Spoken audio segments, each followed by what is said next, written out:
Bonjour à tous, je m'appelle Simon Berton, donc je suis responsable de la régie éco-responsabilité de VVX.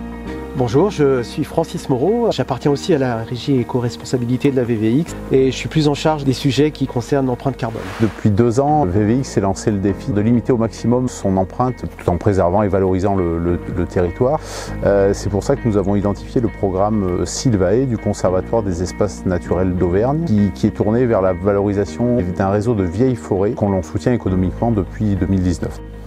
En fait, le principe de Sylvae, c'est que le conservatoire achète des parcelles de vieilles forêts pour les laisser en libre évolution sans intervention humaine.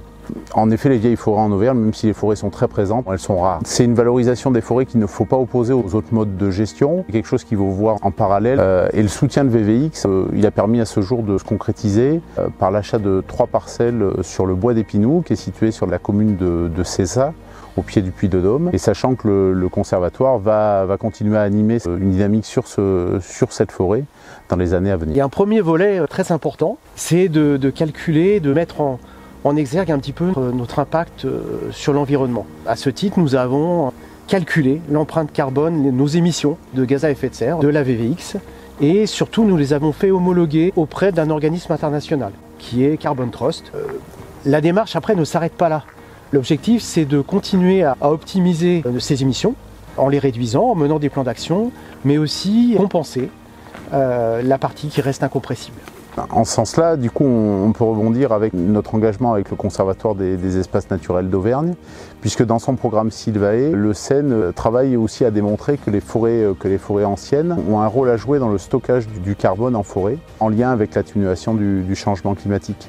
En soutenant le Conservatoire dans son action de préservation des forêts anciennes en Auvergne, ça nous permet d'agir sur la préservation de la biodiversité, ça nous permet de participer au stockage du carbone. On soutient également une action locale, en soutenant un acteur local, le conservatoire, et en partageant aussi des connaissances sur les vieilles forêts avec les acteurs du territoire, avec les scientifiques un petit peu, et puis également surtout avec les participants de VVX, avec les bénévoles et avec les gens qui viennent participer à l'événement. Cette analyse permet de sélectionner là où nous devons absolument agir et là où nous allons mettre des priorités. Notamment, c'est tout ce qui concerne l'optimisation des voyages des trailers. Donc c'est trouver des moyens de les faire voyager de manière beaucoup plus vertueuse. Et c'est aussi mener des actions en interne dans nos achats et nos approvisionnements. Les personnes qui ont imaginé l'événement et qui ont un petit peu participé à cette genèse ont imaginé que les trailers reviennent sur leurs pas pour découvrir à la fois la biodiversité et le caractère authentique et humain de certaines activités qui sont autour de la zone dans laquelle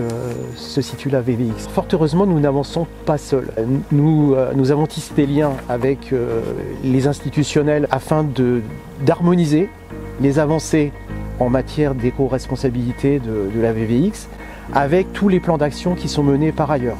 C'est aussi être en symbiose. Faire grandir la VVX, c'est aussi faire venir des compétences.